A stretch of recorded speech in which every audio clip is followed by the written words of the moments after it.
I'm Phil Rickaby, and I've been a writer and performer for almost 30 years. But I've realized that I don't really know as much as I should about the theatre scene outside of my particular Toronto bubble. Now, I'm on a quest to learn as much as I can about the theatre scene across Canada. So join me as I talk with mainstream theatre creators you may have heard of and indie artists you really should know, as we find out just what it takes to be Stageworthy.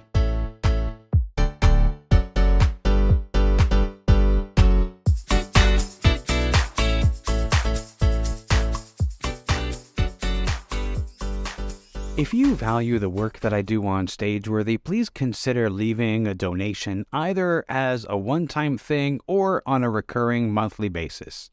Stageworthy is created entirely by me, and I give it to you free of charge with no advertising or other sponsored messages. Your continuing support helps me to cover the cost of producing and distributing the show. Just 4 people donating $5 a month would help me cover the cost of podcast hosting alone. Help me continue to bring you this podcast. You can find a link to donate in the show notes, which you can find in your podcast app or at the website at stageworthy.ca. Now, on to the show.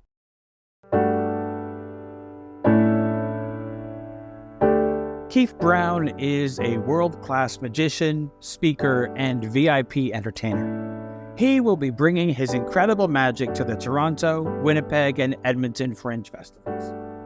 In this conversation, we talk about how he got started in magic, how he became the guy who performed for Dave Grohl, how he approaches creating a magic show, and much more.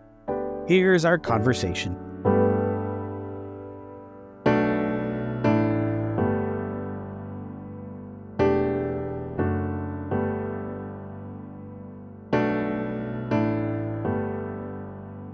During the pandemic, did you do a lot of Zoom shows?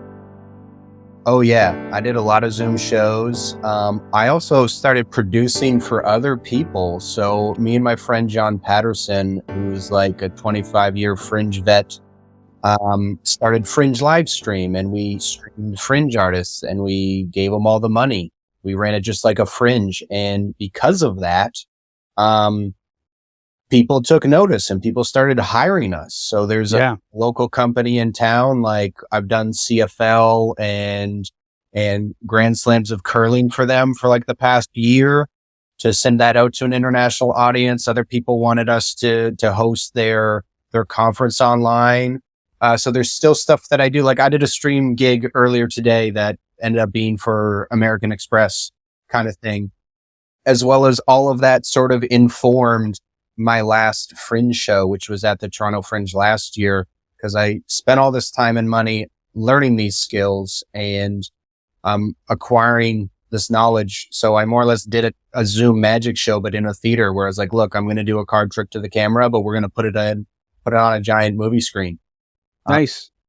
So it's been really nice to like learn a new skill and actually be able to apply it rather than like, that was fun and shelve it. Because I know a lot of friends have had to resell all of this equipment, and like someone just paid me to be on a movie set to take one of their cameras and send it to a Teams meeting. Right. So it's been, the last 3 years have been crazy. That was the long answer to your question.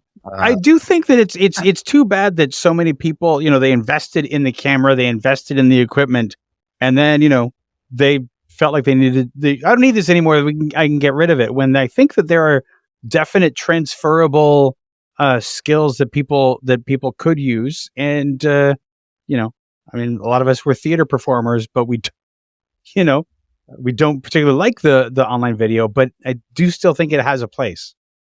Absolutely. And like you can learn even just being a Zoom stage manager and helping someone facilitate a call and making it run smoother than it would of like a grandma or a grandpa being like, how do I unmute?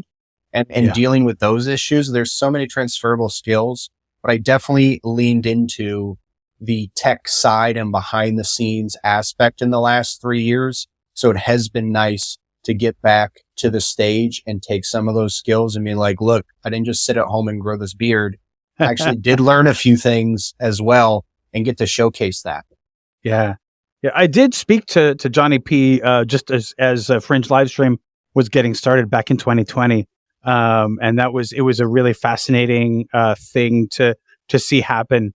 Now, for yourself, Mhm. you are heading into when you get it to the Toronto Fringe Festival, it'll be your 43rd Fringe Festival. Yes, That's a lot of fringing. it is. I started in my hometown of London, Ontario, and more or less I did that a few times. And then people were like, "Hey, where else are you going?" Like that's the number one question you get asked on tour as an Hmm. artist. Like, what other cities I'm going to see you in? And I was like, "Hey, I'm not." And then sure enough, this is actually my 9th anniversary of going on tour. So I just went Wow. to Orlando for the first time. Orlando was the first city I ever went to that was not my hometown. It was like biggest festival, followed by biggest festival, followed by biggest festival I've ever done. And Orlando was the first city that was not my hometown. And I first went there in 2014, and I got to go for 3 years in a row. And I just went back for the first time in like 6 or 7 years. So it was a real treat to be back. And to like reconnect with all these people that I've met in prior years, whether they're friends or patrons, to like, there's a little boy who comes with he's not little anymore, but he comes with his grandma every year. And then this year he's 14. He's taller than me. So yeah, it's been pretty amazing to do 40 plus festivals. I think I'll be like at 45 by the end of the summer. Yeah. And it's just pretty cool to make all these connections and to get to go back every year and make new friends and see your old ones. Have you mostly done the Canadian Fringe circuit, or have you gone further afield other than, say, Orlando? I've mostly done the Canadian circuit, and Orlando is actually part of the Canadian Association. They play by Sure. the Canadian rules. So technically they are the first stop in the Canadian tour, even though they are in America. And then you come up and then you kind of start in Ontario and work your way west. But to answer your question, some of the other festivals that I've done that are outside of Canada is I did the Fresno Rogue Festival, which is a small little, like a fringe fest in Fresno, California. It's the only fest I've done that has dark days on Mondays and Tuesdays. And everyone is just happy you are visiting. So I had a very good time. Every single day, someone took me somewhere, whether that was to a restaurant or a bar or a park. They were just like happy to show me where they're from. And then the other one that I did is I did the Iceland Fringe or the Reykjavik Fringe 2 years in a row.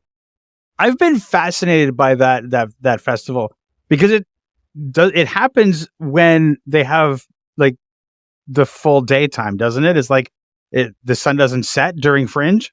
Correct. Like the sun does not go down. So like you could be going home and it's like midnight or it's like 3 a.m, but like the sun is just up and it looks beautiful. So yeah, I got to go for the first year they did it, as well as I think the second year. Now I gotta check that document I sent you.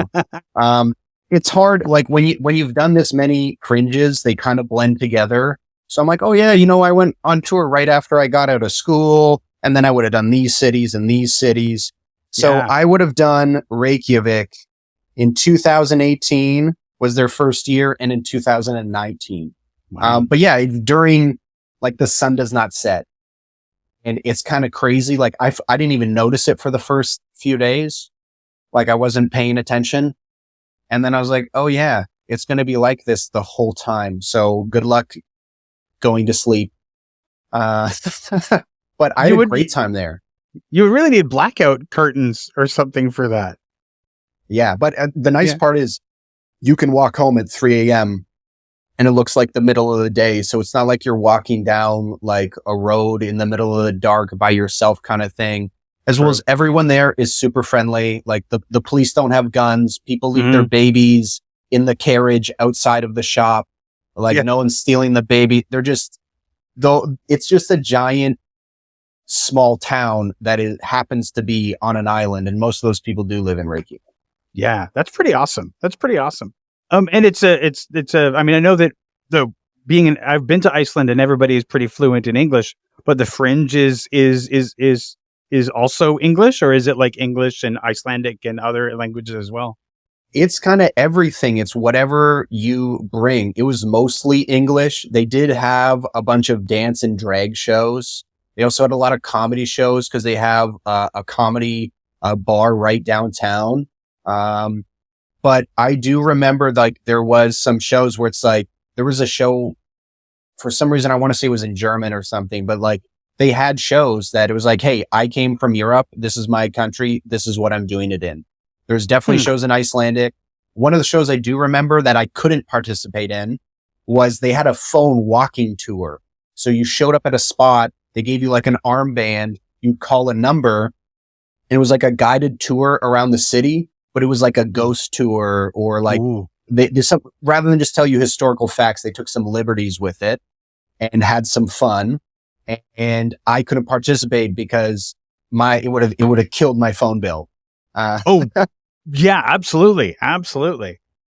Here's something that I'm curious about because, I mostly speak to actors, directors, stage managers, things like that. But you're my first magician aside from Eric Wolf from Eldritch Theater. So you're my first. I love Eric Wolf, and I actually saw him. He's in the new Fubar on Netflix. Right. Yes. Yeah. And I took a photo of that today and I was like, Eric, is this you? Like, what? And he's like, that's me. So he's one of my favorite performers. He's very underrated. I would go see anything that he puts on. I am a huge fan of Eldritch Theater. I feel like I talk about them every week. Just somehow they come up in conversations. So I'm also a fan. One thing that I know how a play is put together. I know how a solo play is put together. When you're putting together a magic show, what is that process like? How do you decide? Is there a storyline? Is there a through line? How does a magic show come together? That's a great question. There was definitely a few years where I rolled into my tech and they're like, hey, so let's see your scripts. And I was like, hand me that piece of paper. And I wrote down a set list and I was like, we're doing this. And they're like, what does this mean? There's like 8 words on a piece of paper. I was like, yeah, I'm going to do those tricks. In between each trick, you're going to change the lights. We're going to do the show. And they're like, how will we know it's over? And I'm like, they'll applaud and then a new bit will start. Like none of the tech is inherent to the storytelling. Like if we miss this blackout, we're not going to ruin the moment kind of thing. So there was definitely like when I discovered Fringe is I was already working as a magician. And then I saw someone, Nick Wallace, who's a fantastic magician. He did the London Fringe and I kind of went, checked it out. He did it a few times. And then eventually I was like, hey, like I kind of want to apply to this thing. I don't want to step on your toes. And he said, go for it. So I was just taking my existing material that I was doing in like a corporate environment and putting it in a theater setting. However, like when you return to a festival, you're going to get some of the same people. And you're like, well, I got to do new stuff for you. So there's sometimes I was like, look, I really like the skeleton of this show. And there's like a through line that ties it all together. Well, I'm going to take out the pieces in the middle and replace them so you can see me again. And it's like a new show, but it's similar. And then one year I actually didn't want to write a new show. So I did a choose your own adventure magic show where I was like, look, it's been like 7 years of me touring. I'm like running out of stuff to like, it's hard. Like it takes a long time to learn a magic trick and make it good and make it play with an audience. So I more or less was like, look, I'm going to bring 2 to 3 hours worth of stuff and you get to choose. So it's probably something you've seen me do before, but you could come back every night and see something different, which was very enticing. With this show, the show that I'm doing this year, I was just in Toronto Fringe last year and I'm kind of having a dilemma of like, oh, can I tell a story that I might have told last year or do I have to give them something new? Typically I do a new show in an old city and an old show in a new city. And like Orlando hasn't seen me in a long time. So I mostly did new stuff, but like some of that stuff Toronto has seen. So part of it is, hey, have I been to this city before? How recently? Are they going to remember this trick? Are they going to be like bored if they see this again? But Toronto mostly saw me do like a table magic show, which is a lot of close-up card magic through a camera just like this. So I can do a lot different. But to answer your question, sometimes it starts with just the trick. Sometimes you have one idea. And right now in this new show, there's one idea. There's one piece that I'm really working on that I want to share with audiences. And the rest is just like build up to that. But also like, how do you write a magic show? I feel like I've been writing this magic show my whole life because I take little pieces and I change things, or something cool happens to me. Like all the stories that I tell in my show are real things that happen to me. And people are like, oh, just write a new story. I'm like, well, that took like 16 years of my life. And that other story took like another 10 years to happen. Like I would love for cool stuff to happen to me every day, but sometimes it takes time for that real life inspiration to happen. But mostly like it's just practicing and doing it in front of an audience over and over again. And I choose tricks that I like, that are my favorites, and hopefully the audience enjoys them as well. But I am trying to become a better writer and incorporate more of my stories that only I can tell and make it more than just a disjointed, bag of tricks per se, but like a collection of tricks that does mean something, that does have a through line, that are connected in some way. Cause a lot of times when I work, I ask myself the question, is this a thinking audience or a drinking audience? And a lot of corporate events, they're drinking audiences. So I'm like, look, you need a fireworks show. You need a boom, wow, boom, wow. I don't have the chance to tell you stories or really get to know you. I'm just here to facilitate some fun. Whereas like a fringe audience, you're coming to see me, and hopefully you might have been drinking at the beer tent, but you're more of a thinking audience. There's a lot more, like I can be a little bit weirder at fringe. I can tell more stories and get away with a lot more at a theater festival because you're coming to see me on my own terms versus inviting me into your own home. You know, you mentioned about practice, and I think you mentioned, you know, how long it takes to learn a trick. And I think that the average person doesn't have a clue how long it takes a magician to learn a trick, how much time and tedium it takes to perfect a trick for audience. Without revealing anything about the trick, like about how long does it take for you to learn a trick? It depends on the trick. And I would say, okay, so I'm 31. I got interested in magic like 6 or 7, got out of it a bit, got back into it when I was about 10. And then someone offered me a job when I was like 13, and it just kind of snowballed and went from there. But like in high school, I was practicing anywhere from 6 to 10 hours a day. Like my mom would ask me to go clean my room, and within 10 minutes, you could hear a deck of cards shuffling. Or I'd practice like under the desk in class and stuff. And some teachers didn't like that. Other teachers would encourage it and like get me to perform at the end of class kind of thing. So I don't practice that much anymore. Like I don't have the time for it, but I do always handle like a deck of cards or play with something. I find more my practice now is in the performance and the audience management and like the improv, because people say stuff to you that you're like, I could never plan this. All the funniest stuff in my show, someone genuinely said, and I had a good response for it. And then we hopefully kind of guide that situation. But I would say like when I was younger, I was learning the notes. If we want to make an analogy to music, like I learned all the notes when I was younger. I can still learn new notes, but for the most part, I'm asking myself, what song do I want to play? What song fits my voice? And I'm a lot more selective now. Whereas like when I was a kid, I would learn anything and everything just for the sake of learning it. So now some things are easier to pick up because I already have learned the notes, but it's like fine tuning it and making it actually sound like music rather than just garbage. But some things you can pick up very quickly. Like there's a trick that literally costs $10 to $15, and I could teach you it in 10 minutes. And it's an amazing magic trick because the apparatus in this case is doing most of the work for you. However, there's like something I've been practicing my whole life, like one piece of sleight of hand that I never use. It's more just for me. And I don't think it'll ever really be perfect. It's more just like a challenge for me. And maybe every once in a while I might use it like one-on-one, but I never use it in my everyday magic. So there's some muscles that I'm like, look, I can practice and flex and lift these weights all I want, but I never think I will reach that goal. I might get closer, but then there's other stuff that like I could teach you in 10 minutes how to do this trick. And it's more the presentation and how you package it. So to answer your question, it'd be a very short amount of time, but I think being a really good magician, you're going to put in countless thousands of hours.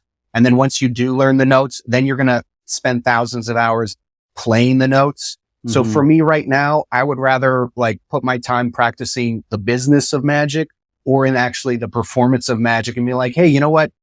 This performance, I didn't really connect with that audience. And how can I fine tune that and make it a little bit better? Whereas like, I know I'm always going to play the notes, but how do I make you care about the notes that I play? Or how do I just inject my voice into it? So if anyone else were to do this magic, you'd hear my words coming out of your mouth kind of thing.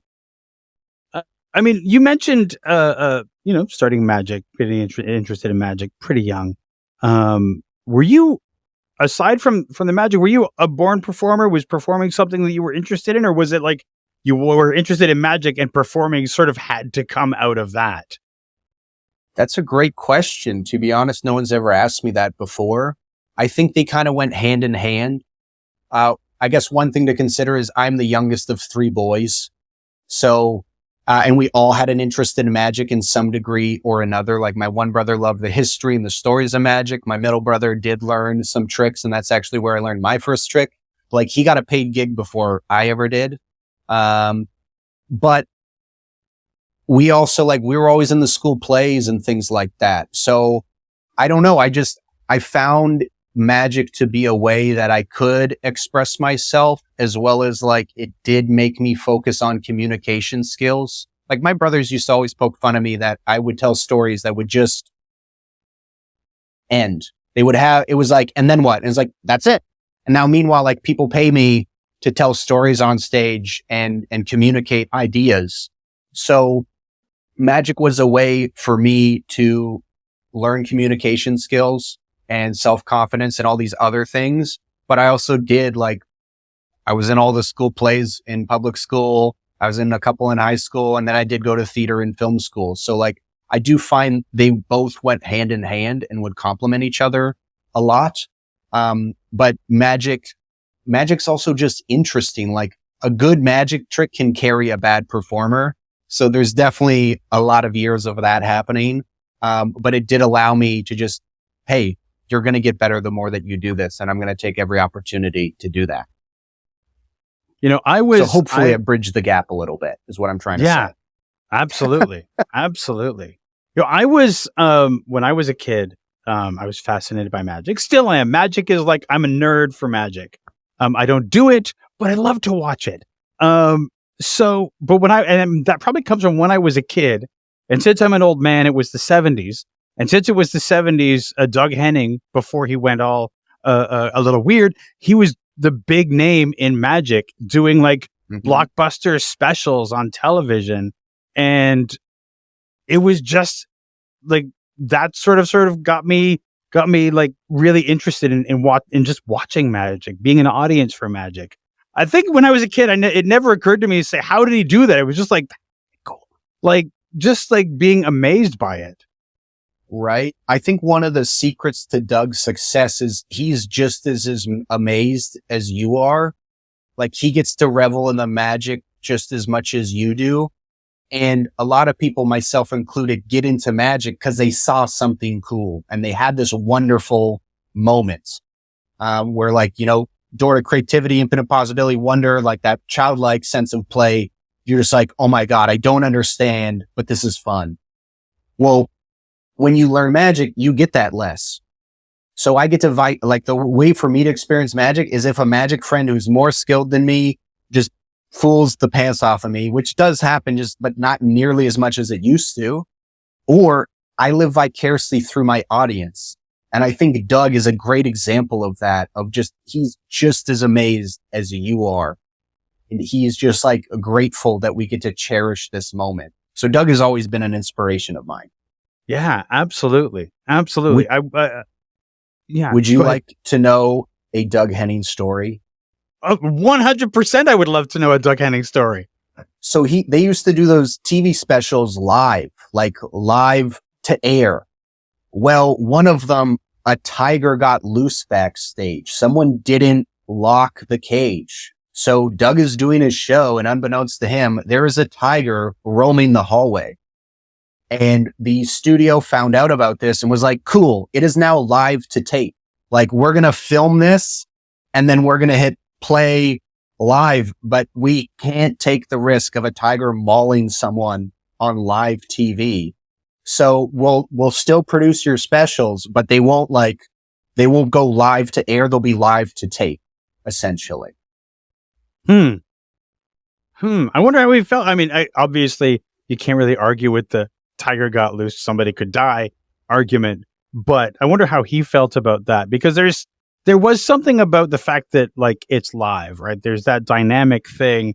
Because I remember when I was a kid watching him do the water torture trick, like being in there and the whole like, oh no, he's been in there too long. And then like somebody runs out with the axe to break him out, and it's him under like this like outfit. Like, that blew my mind. But if it's live to tape, you sort of, there's something about it's if it's live, you have that danger of like, oh my God, like if he died, like there's no way for them to like cut away. This is it. If it's live to tape, you sort of lose a little bit of that, the danger of the wonder of the moment. Right. And that's one of the problems like with magic on TV is you can always justify, you can always put it in a box so you can live the rest of your life. And you can be like, hey, well, you know what? They were in on it. There's cameras, there were tricks and stuff. The show is still live. It's just not, it's happening maybe an hour or so later than it actually did, just in case a tiger did get out, that they could deal with that problem, rather than have to say technical difficulties and then be in the newspaper the next day for someone got mauled by a tiger. Yeah. Now, you mentioned that magic moment, the moment where you saw magic for the first time and that made you want to do that. Mm-hmm. What was that for you? Or was it like your brothers doing magic before you? It was my brothers doing magic before me. So my eldest brother, Aaron, went to a magic show and he got Mark Wilson's Complete Course of Magic, which is this big black book. And there's like a magician wearing a tuxedo. You don't see their face, but it's just like this magic textbook. He tried to learn some of the tricks, but he just didn't have an affinity for it or the patience. But he loved like the stories about Houdini. And then my middle brother, Woody, he actually learned a trick or two from another book as well as that one around the time David Blaine was becoming popular again. So I have this vivid memory of my brother Woody making my playing card appear on the other side of my parents' window in like their dining room. And I needed to know, like, not only did I want to know, I needed to know. And I just bugged him. I was like, you need to tell me how did you do it? How'd you do it? How'd you do it? And he finally like showed me this book and showed me a trick or two. And then the both of us, we would perform for our parents' friends when they'd come over for dinner. We annoyed a lot of them. But then we got into other stuff. Like it was just like a fad kind of growing up. But then a number of years later, I saw a video on E-Bombs World, if anyone remembers that website. But it was this amazing trick. I've since learned how to do that trick, but I was like, I need to understand. I need to know. And so I found our old magic books, one of which was this complete course. And then I just started like Googling and searching, and I found more and more resources.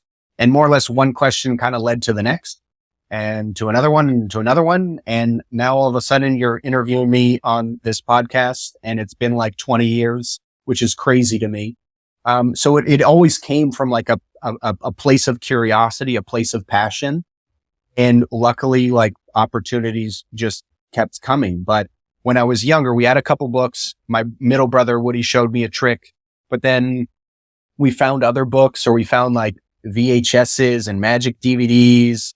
I went to workshops, lectures, and conventions. I even went to magic camp. I went to magic camp for like 6 years. I was a counselor at magic camp. Of course, part of me is like, there's a magic camp, but of course there's a magic camp. Mm-hmm. You've performed for some amazing famous people. the president and first lady of Iceland, for example, Dave Grohl. I have to ask, how did the Dave Grohl thing come about? Did he come to his show, or did you just have the opportunity to like accost him with magic? I was kind of in the right place at the right time. I was in Vancouver for the Vancouver Fringe. It was I think it was the first year that I was there, but all the shows for the most part are on Granville Island. There's a bunch of nice theaters there. And I was just kind of walking behind some of the shops through this park, and there was a picnic table, and I'm like far away, and I just look over, and then I double take, and I'm looking at him being like, you look like the guy, like, are you? And he sees me and he just looks at me and he's like, yes, I'm him. And I walk over and he's in crutches. This is when he broke his leg. And he's sitting at this picnic table with another guy who's just like having a smoke, enjoying his coffee kind of thing. And he's telling the story of his broken leg, of how, hey, I broke it. They wanted to take me to the hospital. I said, we have a show. So they drive him to the show. There's 3 doctors waiting for him. They whip up a temporary cast. He sits in a chair for like 45 minutes, an hour. A doctor holds his leg in place. He plays the show. They put him into an ambulance, take him to the hospital, give him a real cast. So he's just telling the story, and they have a show in Vancouver the next day. And I was just like, hey, look, I'm a fan. I like what you do. I'm a fan of your art. Can I show you mine? I'm a magician. And he's like, sure. So I showed him and this guy 3 tricks. And he even was like, hey, like, include Buddy, like, because I did 1 or 2 to him. And I was like, yeah, of course, like, come here. Like, both of you can do this trick. And then I got him to sign a playing card for me. And we took a photo together. And I was like, look, like, I really appreciate your time. I don't want to, like, take up any more of your day. And then it was around then people kind of noticed. They're like, hey, like, what's happening over there? Who is that kind of thing? And I waited a few hours for him to like leave Granville Island before I posted this photo. And it blew up. It's like one of the best pieces of content of all time that I've ever posted. Cause like not only for Fringe people liking it, but like Foo Fighter fans were liking it. Well, then the very next day I'm handbilling in line at the Vancouver Fringe. And I just walk up to someone. I was like, hey, I want to tell you. And they're like, you're the guy that met Dave Grohl. And I was like, what? And they're like, you're the guy who met Dave Grohl. I hear you have a magic show. And I was like, yes, like, here is the card. So, I mean, it was the best, like one of the best pieces of marketing ever. But I just happened to be in the right place at the right time and be friendly enough to be like, hey man, can I take a few minutes of your time and just like show you a card trick? Thanks for like your music over all of the years, and left him alone. Cause I didn't want to be like, hey, everybody, he's on Granville Island kind of thing. Cause like he's walking around in crutches and he's got a show the next day. So luckily, like he was super nice, like just upstanding, very nice guy. Let me do 3 tricks for him, signed this playing card, sent me on my way. But then by the next day, everyone was like, you're the guy who met Dave Grohl. I want to come to your magic show. So it made marketing the Fringe so much easier. And I used to have that on business cards for years. I probably still do. But people are like, really? And then I have to bring up the photo and like show them the photo. It's buried on my Instagram somewhere. I'll have to find it for you. But it's gotta be, I mean, from his perspective, it's gotta be difficult to be Dave Grohl sitting at a picnic table in a city just to, have a moment to himself. He did mention that. He was like, look, I tried to go to Granville so like people wouldn't recognize me, but here I am. And I just mostly was like, look, I'm going to respect that and try not to make too much of a moment of this for you, like, and just let you have a good time. And have a good show the next day. And 2 friends did go, and they were like, we wanted to make a sign that says like, we know the magician kind of thing, which made me laugh. So it's funny the things that you get to end up using as that end up being like promotional tools. Like you wouldn't have thought at the time that like doing magic for Dave Grohl and getting a picture with him would do anything for your show. And yet, no. But I will say, I've come to learn that I am a promosexual. I will do anything for promo. Anything, like, I just know that's how I'm wired. So yeah, like there's other people that I've met that I'm like, oh, I need a quote from you. Like, I need you to say something, please. And like, this is going to end up on a business card or on the website or even in the show. Cause like the First Lady of Iceland, that is now like a 10-minute story in my show. And one of the best quotes I ever got. Like I did not make, I'll be honest, I did not make any money in Iceland. I subsidized my trip to Iceland at a very good time, but I got the best marketing in the world because the First Lady of Iceland came to my show the first year. And then the second year, I more or less invited myself to an event. And then the First Lady and the President showed up. And the little boy remembered me and was like, can you show magic to my dad? And I was like, of course. Like, are you kidding me? Like, I would love to. So now that's like a 10-minute story in the show, as well as like people are just kind of blown away by that. And I just can't believe that literally sending an email of, hey, would you like to come to my magic show was enough to make that happen. Huh. Wild. As a promosexual, one of the things that as somebody I've toured a little bit at Fringe, but the hardest thing for me has always been the promo. And there's really two kinds of people who are on the Fringe circuit. There are people for whom it feels like second nature, and they're out there, and it seems like they're just like at ease doing the thing. And then there's people like me who take about 10 to 15 minutes before they fly or a line. They're around the corner, breathing into a paper bag before they get up and do it, and then they go out. Did you hone this ability to talk to a lineup, to fly, or to promote yourself, or did it was that learned? Or did it come naturally? A bit of both. Like I am extroverted. Well, I'm probably ambiverted because I do need my time to recharge. Like even coming back from Orlando Fringe, I'm like, I want to do nothing for a few days. I don't want to talk to anybody. I'm like, spend all my energy. But like I do feed off of people. Like I love connecting with other people, as well as like when it's people that you've met before and you remember them and they remember you, that building that sense of community and like going back to water those seeds and those relationships, I think is important. I do feed off of that, but I've definitely learned how to flyer and how to talk to people. Cause sometimes you might have 30 seconds. You might have less than that. How do you pitch your show in one sentence? Cause some people are like, oh, well, like, you know, like there's a brother and there's a sister and then all this stuff happens and then blah, blah, blah. Okay. You told me what happened to your show. You didn't tell me why I should come to your show. So for years, like one of the things that I say is I'm like, look, family friendly magic and storytelling. I was chosen Toronto's best magician and I'm not even from Toronto. The further you get from Toronto, the funnier that becomes, especially if you're not in Canada. Like people think that's hilarious. So like that, like what one sentence each, those can sell the show, or it could be like, hey, like find out about the trick that almost killed me, or find out about how the First Lady and President came to my show kind of thing. So you got to entice them enough and then maybe they will talk to you more. But one thing that I did last year is I was bearded. My poster was not, because I was like, look, you remember the baby face. You haven't met the beard yet. I'm going to have a baby face poster, but I'm going to walk around like this. And I was like, hey, so like we got this magic show, blah, blah, blah. And then people are like, wait a second, is that you? And I'm like, yes, this is me now. And that was me like before depression and a pandemic kind of thing. And then we're just having a conversation. And then, you know, I start asking you about like what shows you've seen and the shows that you're enjoying. So sometimes it isn't just about like, hey, come to my magic show.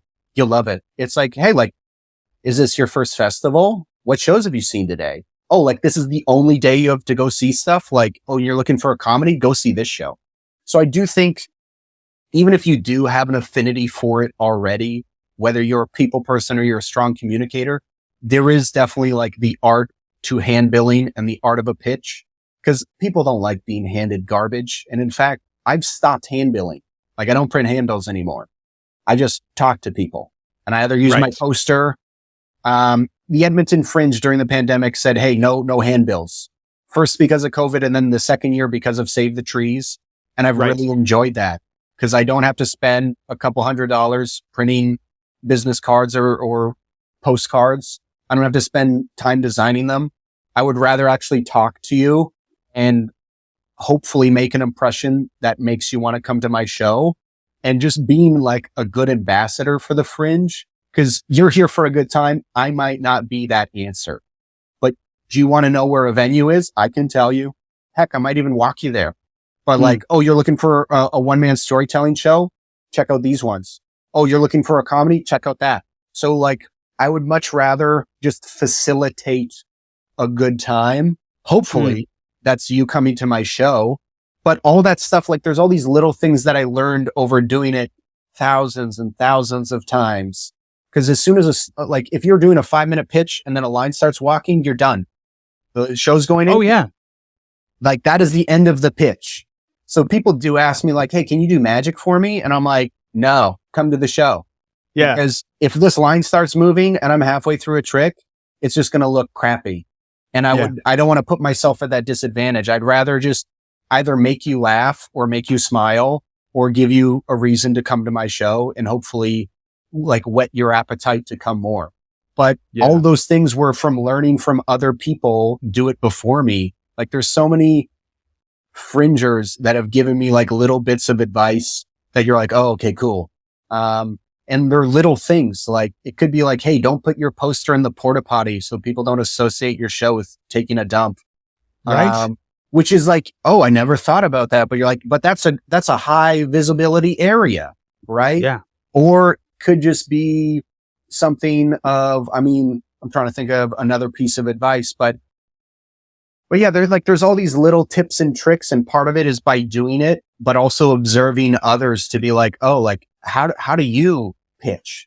One of the best things I ever saw in my life, Rob G, and I'm sorry, Rob, if I'm exposing your secret right now. Rob G has the self-flyering lineup.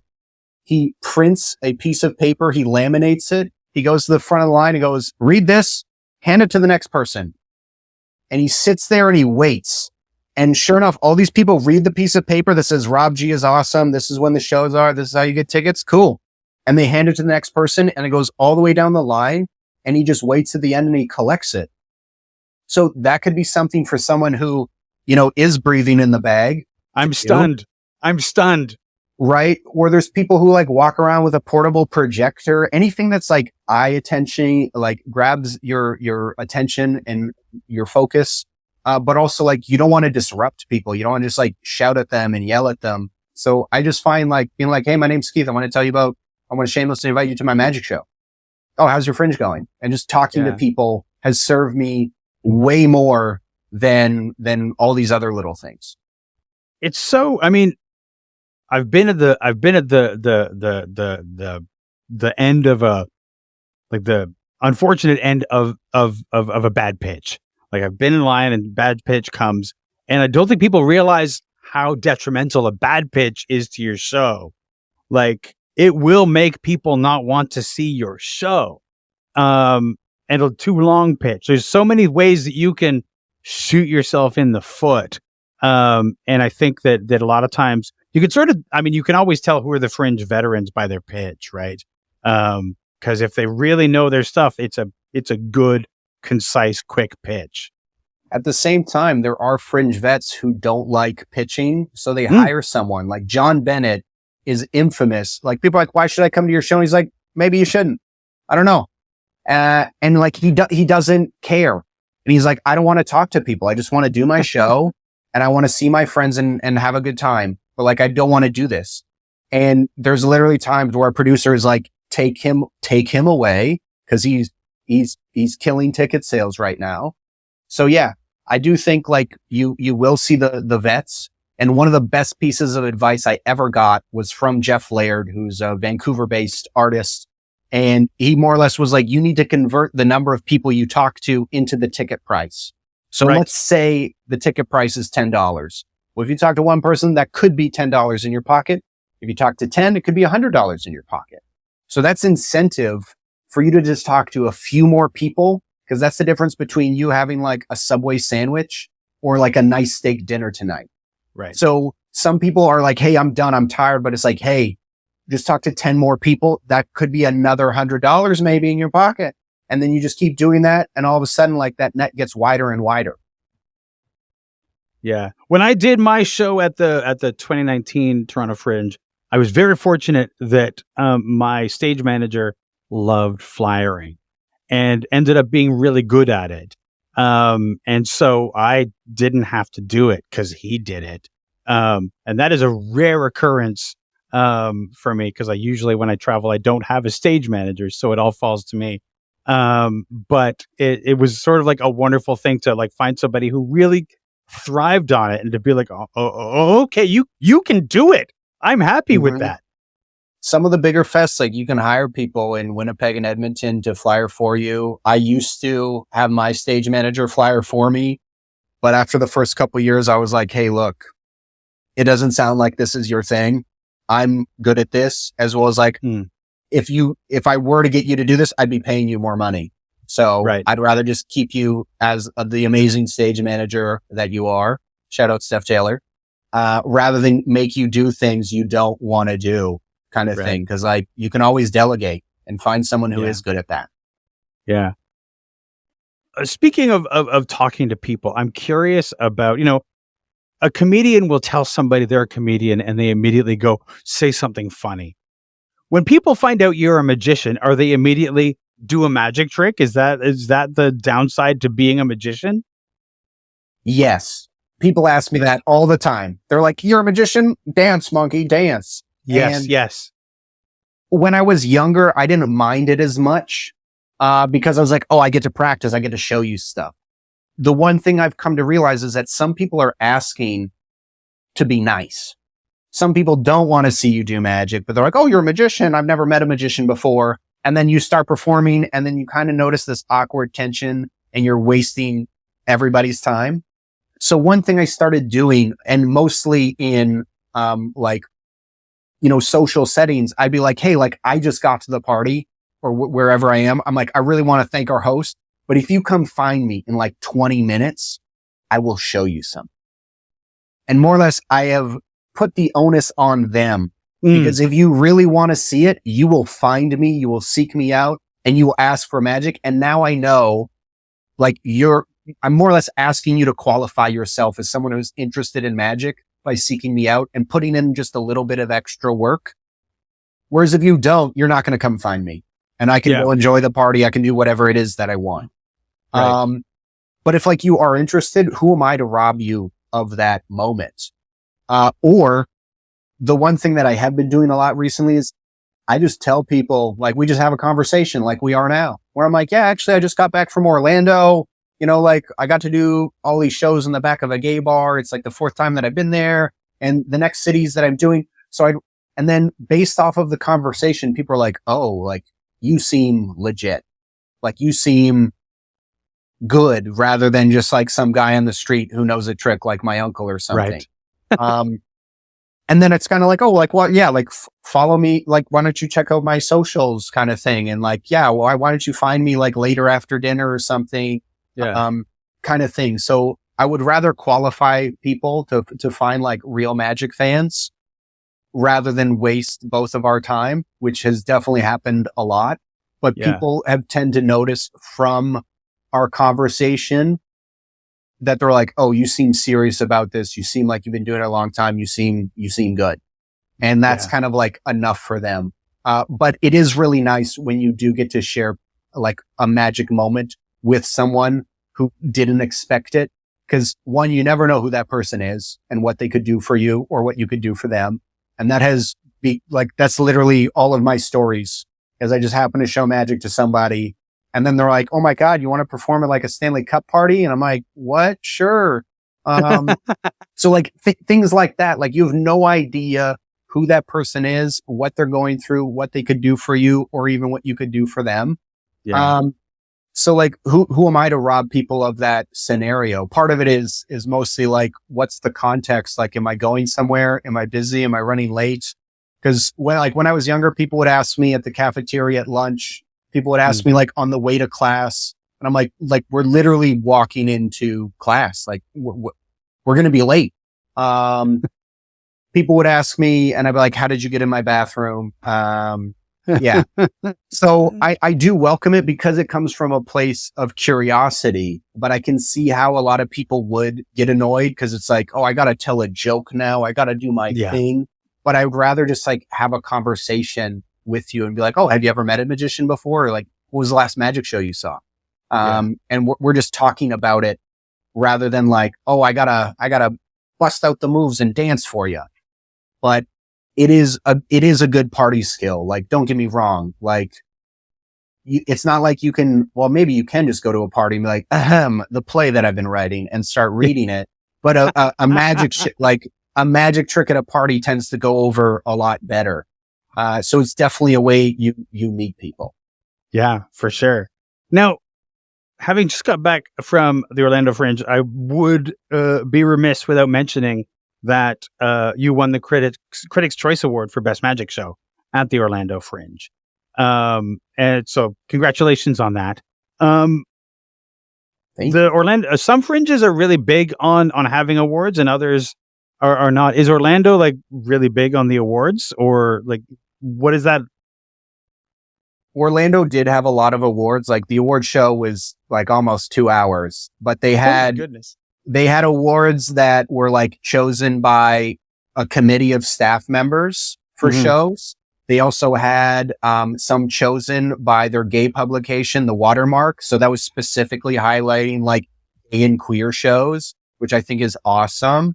Then they also had some reviewers. So like I got reviewed by one of the newspapers. The other person who works for the other newspaper, he was just on a committee. They saw like 60 plus shows and they're like, okay, so like best magic show, best drama, best dance show, this and that kind of thing. They also had awards for techs and volunteers and things like that. So they definitely did have a lot of awards compared to other places. Like Winnipeg, the Jenny Awards are chosen by round of applause. So it's literally like, and that's also if they also have weird categories. So it's not like best magic show. It's like, hey, titles that were written in all caps. Or the one time I did win a Jenny was there was like 7 magicians in the show. So they're like, we have a magic category. And I was like, there's never a magic category.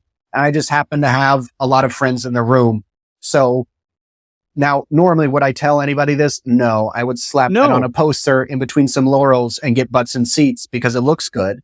But Orlando did have a lot of awards. Some are more prestigious than others, depending on what you won. But honestly, it was just really nice to be recognized and to have a magic category in the first place, because typically there are not best magic show categories or awards in the first place.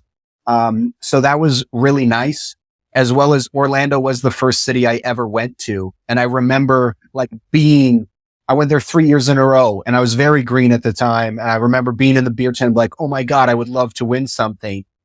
But I never expected that it would take 9 years to do that. So like, it was a really nice moment. And it was really nice to have a lot of my friends cheering in the beer tent and like come up and give me hugs and stuff. But yeah, like it's nice to be recognized for the years of work that went into that. So to the artist that is watching this, awards are bullshit. They're a great way to market your show and put butts in seats in the next place, but it does feel really good and validating when you do win them. So take them with a grain of salt. Don't beat yourself up about it and compare yourself to another artist who may or may not have won. Just keep doing what you're doing.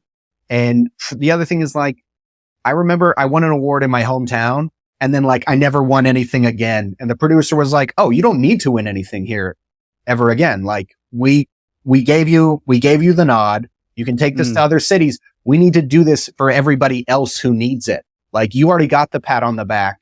So like you could win something every year. Sure, maybe, but we'd rather give it to someone who does need it, or who has been working hard.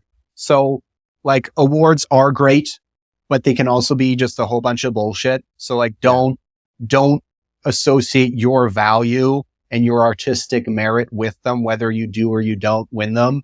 Like it is really nice to get a great review and an award, but like use that as the marketing material that it is.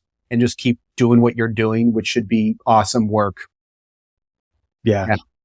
No, that's absolutely true. And awards, you're right. You put them on your poster, you pull the quote from the review, you do that stuff. It's all about like keeping performing and getting people to come to see the show. And that's really what the tool is for. Now, with a few minutes left, I want to talk about last year. You did a close-up magic show at the Al Green Theater, which is notorious for two things. Number one, it's massive. Yes. And number two, it is well known for having this strange, wide expanse between the edge of the stage and the audience.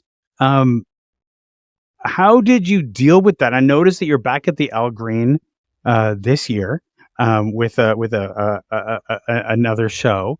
How do you deal with that gulf between the stage and the audience in this cavernous, massive theater? It's so funny to me that everyone brings up like the moat in front of the audience, like this giant empty space. And I had a friend drop out of the Toronto Fringe because they were like, what happened to the chairs? And there was a bunch of other stuff. And they're like, look, we'd rather not do this, but like that is a lot of the box office. Rumor has it, the moat will not be there this year. Ooh. Now that was told to me by someone who heard it from someone. Is that true? I won't know until tech time. But last year, what I did to solve that problem is with this table show is like I am sitting at a table. There's a front facing camera, more or less where this one is. There's also an overhead, and I have like a switcher that I'm operating. And someone needs to be close enough for me to shuffle the deck of cards. So I more or less put the table on the ground rather than on the raised stage. And then we brought chairs from the front row closer, and I made a little audience. So there's a couple people on my right, a couple people on my left, a few in front of me. And then it gradually became the raked seating. So that was my first solution. I purposely chose the Al Green because this year I wanted to perform in the moat again. I was like, and be like, screw the stage. I'm doing it here. Even if it's just like a general wash and the lighting isn't as good, I just want to be able to walk up to you, and have you participate, as well as accessibility. Like I don't think you can get a wheelchair up on that stage kind of thing. No. Whereas in this case, like I love that the Toronto Fringe is completely accessible, including their bathrooms. Mm-hmm. One of the first time that my cousin actually got to see me perform in a big theater, because of that. But it's not like I can invite him up on that raked stage. So I'm waiting to find out whether or not the chairs will be there. But if they aren't, I fully intend on standing in front of the stage, performing in the moat and making that space my own. Cause we have the power to adapt. Also that stage is huge, and I, will feel like a little ant, on that space. It is huge. It's almost too huge for the average Fringe show. I think dance shows work really well there, but a lot of times, like a show with like two people doesn't fill that space really well. That is one of the hard parts, is like, how do you fill that space, especially when it's a cavern that is designed like the show that I saw that wasn't at Fringe was like a musical. So it was packed with all of these students doing a show, and they did have the full seating, kind of thing. So part of it is like, how do you fill this space and make it adapt? But another thing to consider is like that duo might be selling the Al Green. So it's like, hey, we might have had a better theater or a space or a stage for us, but the audience was smaller. So there's always these little considerations, but I really enjoyed performing at the Al Green last year and wanted to do it again. It is right on the subway line, Spadina and Bloor, so it's easy to get to. It's really close to the Transact. Whereas there are some venues that you're like, yeah, go down this alley and then like go up these escalators and you'll find it. So like I wanted to make it as easy as possible and just like perform there again. So I definitely requested that this year. Awesome. Well, Keith Brown, thank you so much for joining me. I really appreciate it. Thanks for coming on the podcast. My pleasure. I really appreciate the opportunity for all the work that you do for the theater community in Toronto and elsewhere. I think it's great that you're doing what you're doing. I hope people keep supporting you. Before we go, yes, we've been talking about magic. Yes, but we haven't done any magic. No, we haven't, and I didn't want to put that kind of pressure on you for when this is just when this is an interview. Well, would you like to do so? The answer is always yes. That's a good answer. Well, I knew we were going to have this interview, and I thought to myself, if we were to do a magic trick, what would that look like? What would happen? Like, most card tricks involve you picking a card, which is a little hard through a screen. Yeah. But this morning when I woke up, I had one card in mind, and I picked up the nearest deck of cards to me. It happened to be this one. And I found that card. I took it out. I spun it around and I stuck it back in. So right now there are 51 cards that are face up. There's only one card that is face down. And I'm the only person who knows what it is. But I will you to be successful. And if you were to imagine one card facing the wrong way, it could either be a red card or a black card. When you imagine it, do you imagine it being a red card or a black card? It's a black card. It's a black card for you, okay? Yeah. Yeah. And is it a club or a spade? It is a club. It's a club, okay. And out of all the values, like ace, 2, 3, 4, 5, 6, 7, 8, 9, 10, jack, queen, king, what club is it? 7. It's a 7 of clubs. Okay. Yes. Now, I'll be honest with you. Most times when you ask someone to like name a card directly, the first answer that like most commonly chosen is the ace of spades. The second is the queen of hearts. But if you just ask someone to say a number, most people say 7. Now, knowing this piece of information, would you like to change your mind, or would you like to stay with the 7? Because you're going to go home and ask yourself, well, like, what if I chose another one? Or maybe he's just messing with my mind right now. I don't know. It's really up to you. I'm going to stick with the 7. You're going to stick with the 7 of clubs. I am willing to be common. I love it. Well, here, let's find out. Because out of all of the playing cards, I told you they're all facing the same way, except for one right down there in the middle. And it is a black card. It is a club. And it is your 7 of clubs. Nice. Thank you so much, Keith. That's awesome. That is You're so most awesome. welcome. I appreciate you having me on.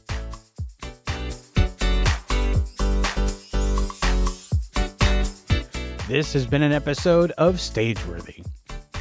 Stageworthy is produced, hosted, and edited by Phil Rickaby. That's me.